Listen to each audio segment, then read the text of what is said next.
Brodes Media. I am so pissed off. I was so angry last night. You know what I needed to do?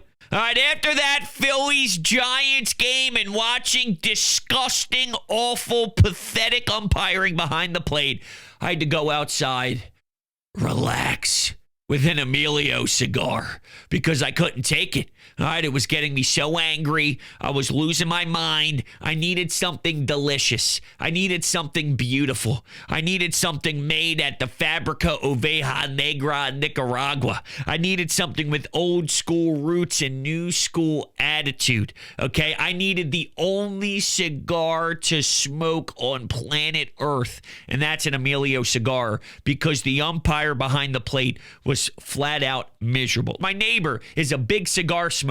Yesterday, I saw him outside and he was watering the grass. And I said, dude, wait out here a minute.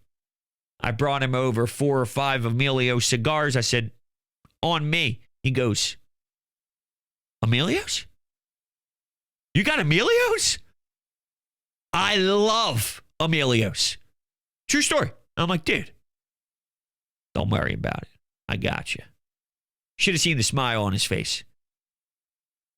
Everywhere I go now, golfing with the boys, family party for 4th of July, I'm bringing the Amelio cigars, and they're just so damn good. You got to join me. Make sure you click the link down below in the description. If you use code BRODES10 at checkout, you will get 10% off your purchase. Do not be a fool and join the Amelio cigar family today. Another day.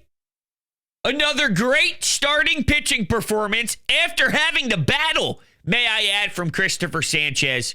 But more importantly, another day of abysmal offense, abysmal defense. Okay? And I just can't take it! Abysmal umpiring. Let me do a little bit of a...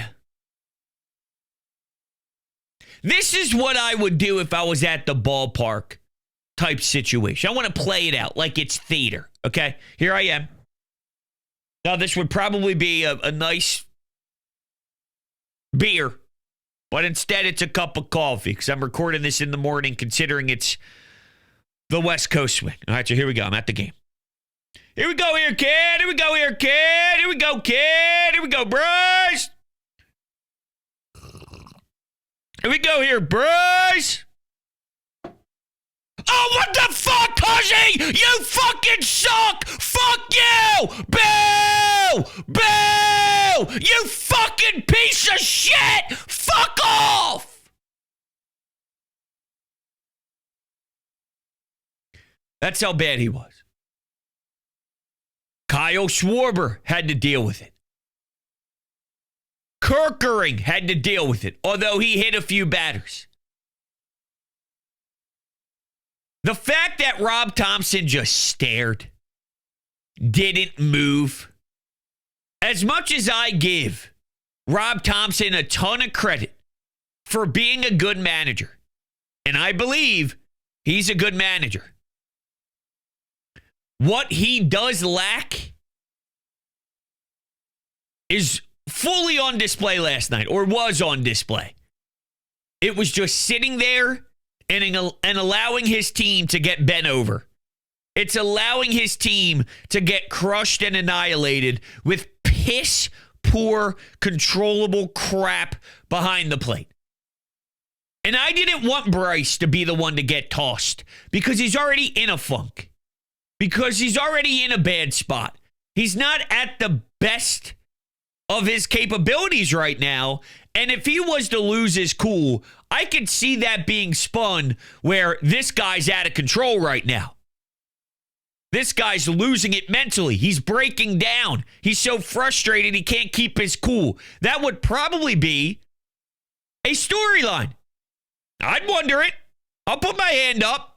That's something I would consider if I saw him absolutely break down the way Kyle Schwarber did to Angel Hernandez a few years back. But somebody needs to have Bryce's support. Somebody needs to have Kyle support. Somebody needs to have Orion Kerkering support. It's just flat out unacceptable. There's bad calls in baseball, okay? But then there are some where you do need a reaction. You just do. And it doesn't need to be every night. I'm not calling for him to kick dirt on a day-to-day basis, but it's warranted, dude.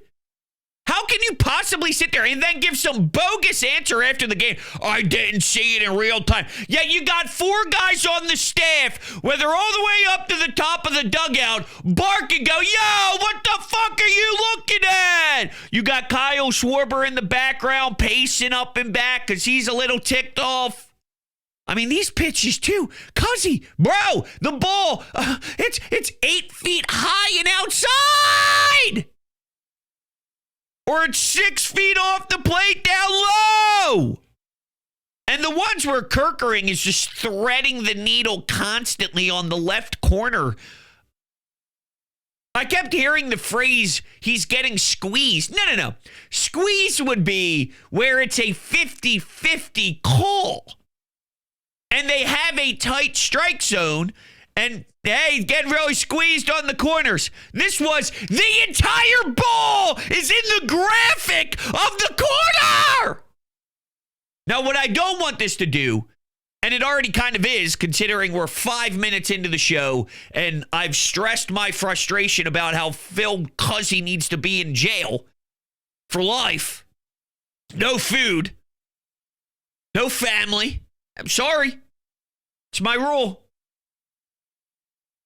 I don't want this to take away from the fact that they can't get a hit with runners in scoring position. What is it, 0 for their last 24 off the top of my noggin? Unacceptable. How many times would they get on second base and that guy doesn't come around to score? Unacceptable. How many times do I have to watch Bowman Nick swing at the first pitch when they have somebody in scoring position and it's a fly out both times? It's unacceptable. Your one run here, to score was a wild pitch. Now, Trey ended up getting a single after that wild pitch, which would have scored Bryson Stott, but I wonder if that changes the pitch sequence. That's the card I'm going to pull. I don't know if Trey gets that single afterwards. Who's to say? And speaking of Trey, what was it, the second inning? The defense? Disgusting. I don't want to take away from the fact that they didn't show up to play. All 3 phases that you are worried about. Offense going quiet. Defense being rough. Marsh out in center field should have had one. Casty and Stott, and I get it. The wind, blah, blah, blah. Stop. It's an excuse. I'm aware of what was a factor. I'm factoring that into the equation. Make the damn play. Oh, it's the House of Horrors. Going to San Francisco and playing in that ballpark. Shut your mouth. Because there's a chance you may have to go to that ballpark in the playoffs, considering where the NL West is right now. And I love this stat, too, that, well, actually, when it comes to getting hits with runners in scoring position, it may not be that bad when you compare it to the rest of the league. No, because the lulls that this team goes on, when it gets super quiet and when it gets dead, flatlining.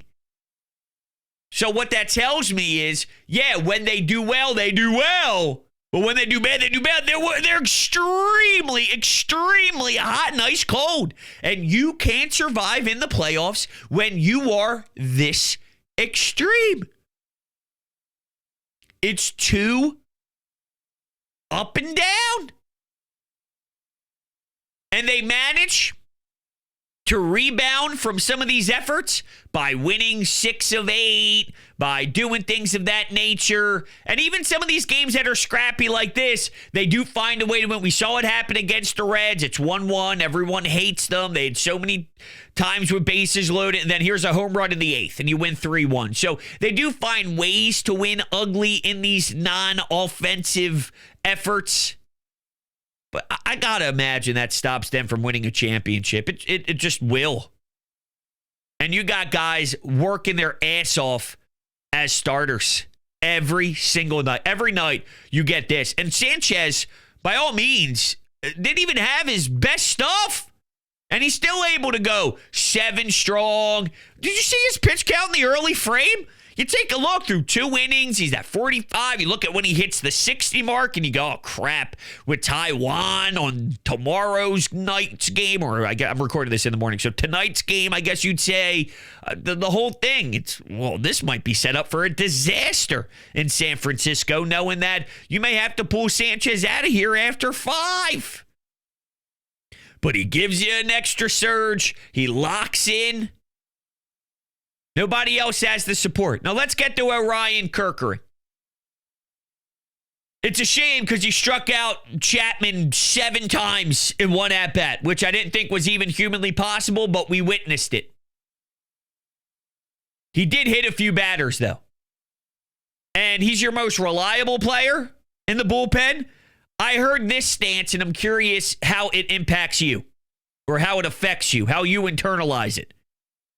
When you talk about the bullpen struggles, if it was Strom, Romano, God forbid anybody else was in that spot, Tanner Banks, or who else am I missing there that they like? Lazar. I'm just spitballing random names here.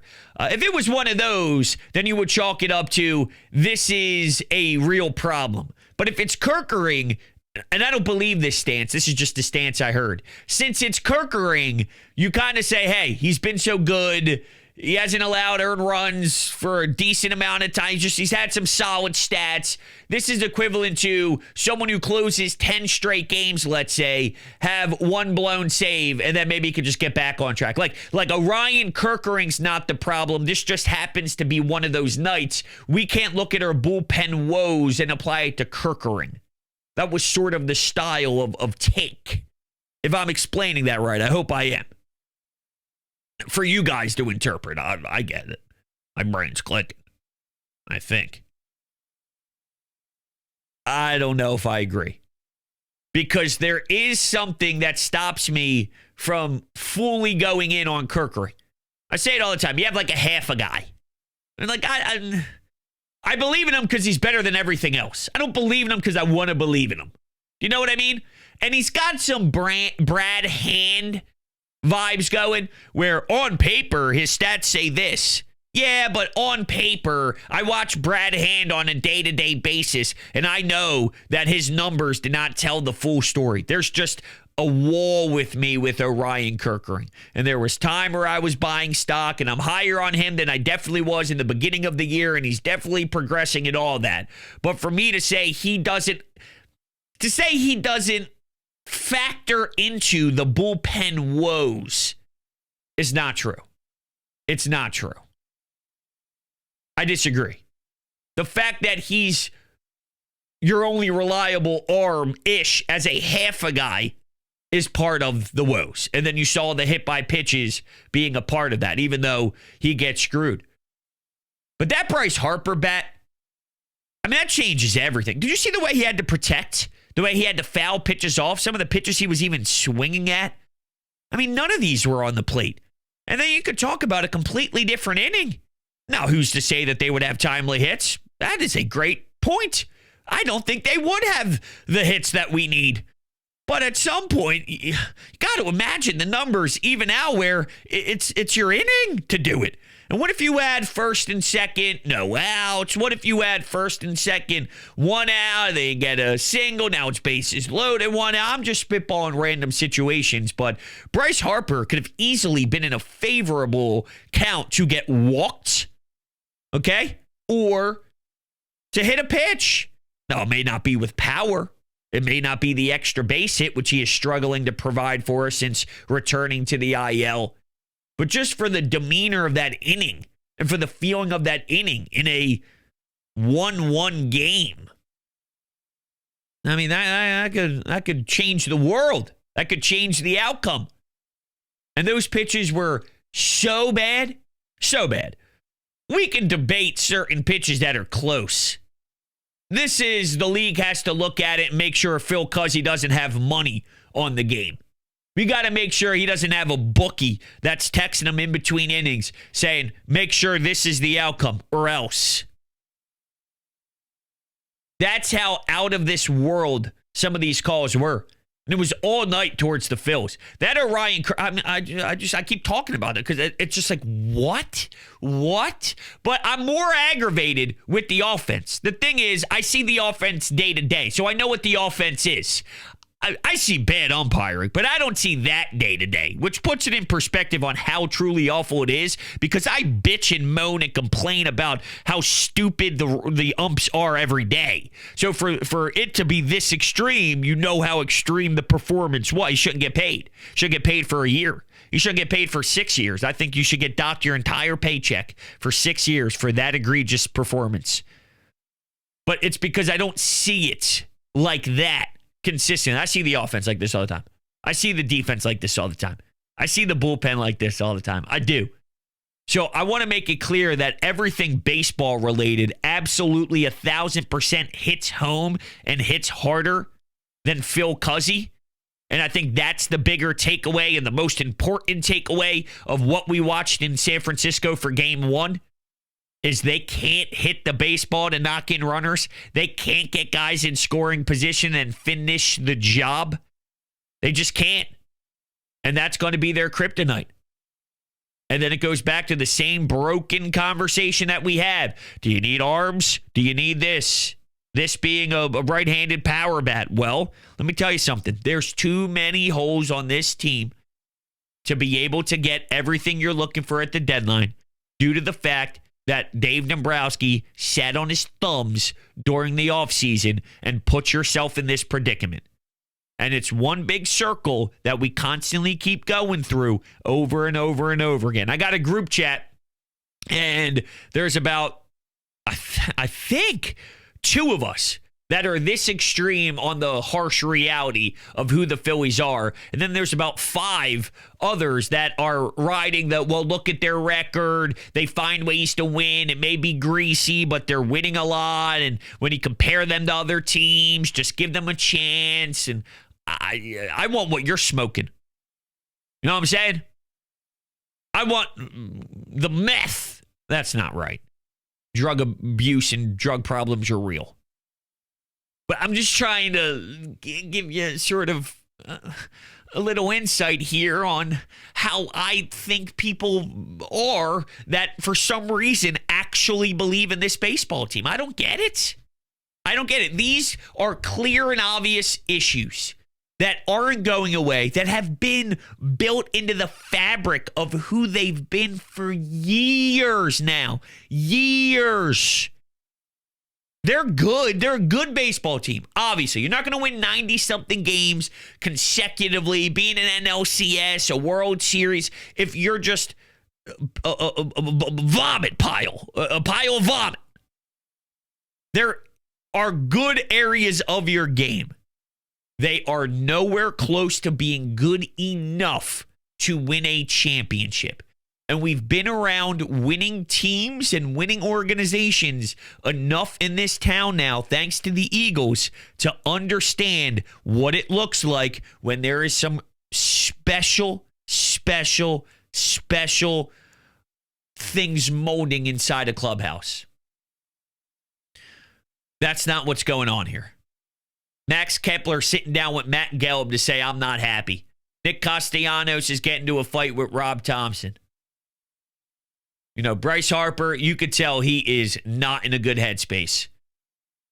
In fact, it's quite the opposite of what a branded winner looks like. It's a complete opposite. And this is just nuts. How did no one get tossed? If I'm John Middleton or Dave Dombrowski, I call everybody into my office and I say, what are you doing? How is nobody getting so fired up to the point where they get tossed out of the game? And I think Ruben Amaro tried to play it up like because the margin for error is so small that you don't want any guys to be knocked out. You don't want Topper because they're pressing so much and they're putting so much intensity on each at-bat and each inning and each decision and each moment that the margin for error is so thin, you don't want to lose somebody. No. I look at it the other way. I hope watching Rob Thompson's like, fuck yes. Fuck yes. Let's do it for Topper. because Topper never loses his cool like that. And he's right. We've been getting screwed all day long at the plate.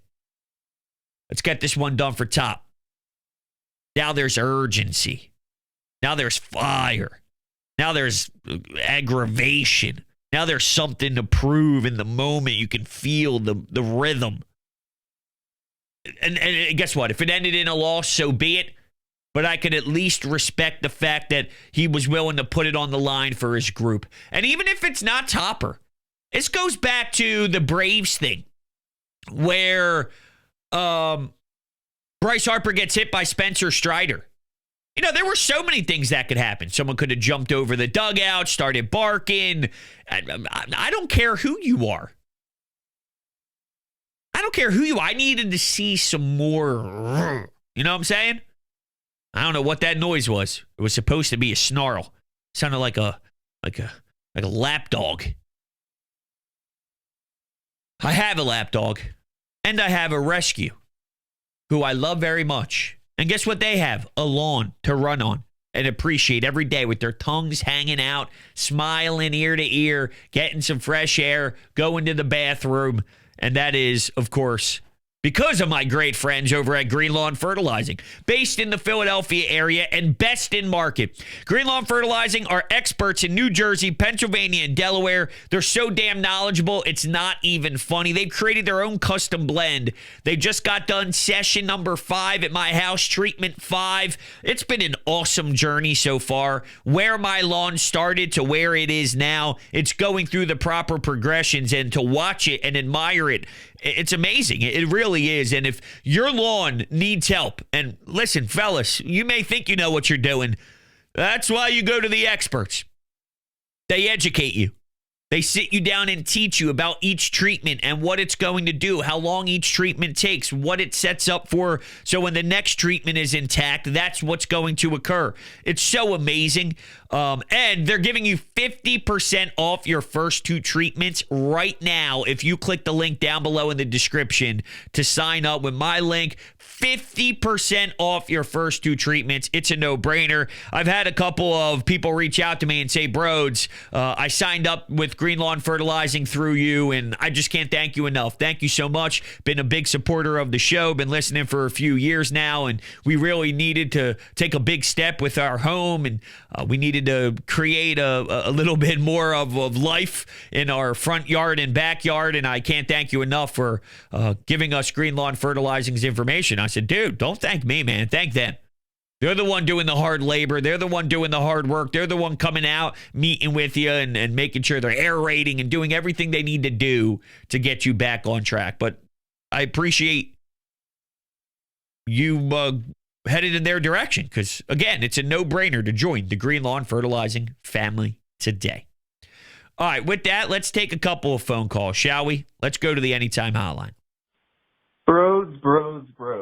Let me just preface this by saying that I'm not usually the type of guy to complain about umpiring. I think there's usually bigger problems than the umpire. And today I was just so pissed off that I can't even talk about the offense scoring one run because it was so egregiously bad today behind home plate. I mean, I don't even think I was watching the same game as that umpire today.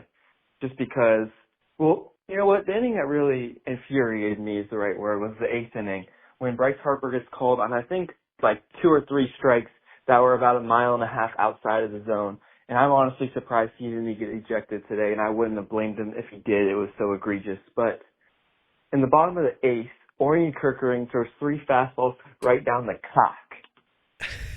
And they all were called for balls, Brodes. This game just made me real angry, pretty much because of the umpiring. Good night, Brodes. Listen, I understand. I do. If this was one of the games where you focus more on that than anything else, it's not as if I think you're crazy for it. It's not as if I don't think that fits sort of the style of what this game was. I get it. I just can't let the players off the hook. But you're right. I mean, that was so bad and so disgusting that it will make you lose sleep. You will stare at the walls. You will contemplate if you ever want to consume baseball again with Cuzzi Cuzzi, whatever, probably drinking beers out of a damn koozie all night before he stepped behind the dish because he sucked so much he couldn't see. But yeah, I don't understand how you could be that bad. I really don't. And he's so respected.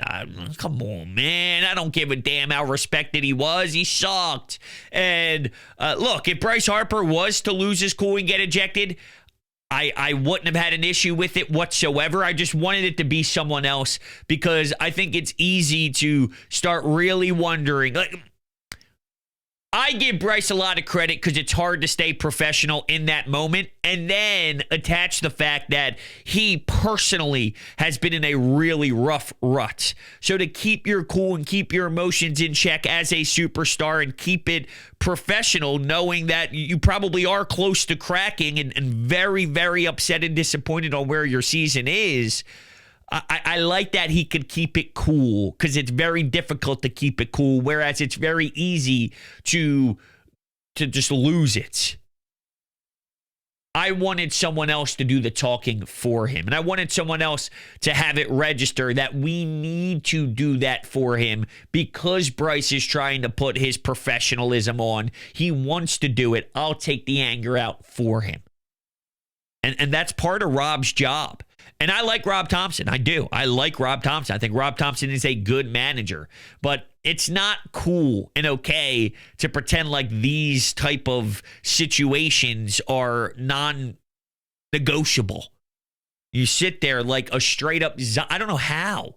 I don't know how you don't have that urge to get up and say something, especially when your whole staff is... And it means more when it's you. You're Rob Thompson. You're the manager. This is that bad of calls. All right? It's not a close one. And it was all night, and it was consistent, and it was Kirkering. It was your hitters at the play. There's no excuses to sit there like that, Rob. That's why you get the criticism that you do. You just stand there and you accept nonsense, and it's not okay. It's not okay. I like Topper. I think he does a lot of things well. I think he's a very good manager, but this is a downfall of his. Is the dude has no pulse, and it's kind of embarrassing. Topper, come on, man. This one sucks. This one really, really sucks. And the fact is that, yeah, your offense gets cold, but that was the most piss poor umpire I've ever seen behind the plate. I don't know how many calls you miss. Just want to point out, if I was a general manager, I would have fined Rob Thompson's ass big time. That shit cannot be tolerated. You cannot witness 3 ridiculous calls on both ends. And you have to relieve to your pitching coach screaming. Yeah, I agree. Listen, I do agree with that. It is bad. It's bad. I mean, it's bad. That's giving the get rid of Rob Thompson and fire him crowd some legs to stand on, because that's exactly why they don't enjoy his presence. And I do think that sometimes people take it to an extreme. For example, with Topper, knowing it's him, I only ask for maybe twice a year. You know, maybe 3 times a year you got to go out there and do something that's over the top, super defending of your guys. It's not an everyday thing, but you got to do it maybe 3 times a year. There was once, I forget it off the top of my head, I know I was calling for a pulse earlier, and this was now a second. We're in July, almost at the All-Star break, and I'd say I needed it twice. I don't think that's irrational. I don't think that's too far. I think that's fair. And it doesn't even need to be the point where, yesterday did, but there could be times where you show more fire and it doesn't result in getting kicked out. It could just show you're disappointed, and enough for them to, all right, Rob, you got what you got out. I gave you some wiggle room. I gave you a leash. I let you say what you wanted, and you could speak your language. Now, if you don't stop now, you're going to get kicked out. Then maybe he walks to the dugout. There are times where you can do it where it's not the 2 people super close, the face is red, the gums yapping, the spit's flying, and, you're disrespecting him. And yesterday could have been that. Yesterday deserved to be that. But just over 162, Topper could go out there and talk to guy and it not be, oh, okay, Bill, Okay, Steve. Okay, I understand. Thank you. And then walk to your dugout. There's a middle ground between two of those that won't get you kicked out, that I can ask for more, that I could see more, that I think could benefit this team.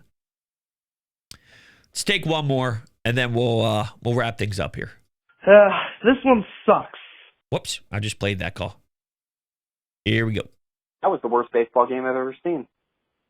I would rather watch the Phillies get blown out 30-0 than ever see a baseball game like that again.